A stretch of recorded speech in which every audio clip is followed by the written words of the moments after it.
Festival Pasar Terapung kembali digelar pemerintah daerah Kabupaten Banjar di Desa Lokba Intan, Kecamatan Sungai Tabuk. Festival yang menjadi ikon budaya masyarakat Banjar ini berlangsung meriah akhir pekan tadi dengan 250 jukung atau perahu tradisional yang turut ambil bagian dan menambah semarak suasana di atas Sungai Martapura yang menjadi lokasi utama kegiatan.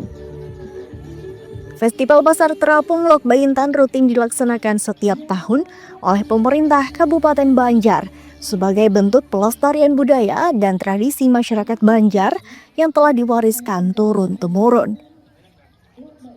Beragam lomba digelar dalam festival tahun ini, mulai dari lomba formasi Jukung Banjar, balap Jukung Mbak Anam, balap Jukung Acil Lokba Intan, kuliner terapung, hingga pentas seni dan budaya di panggung terapung.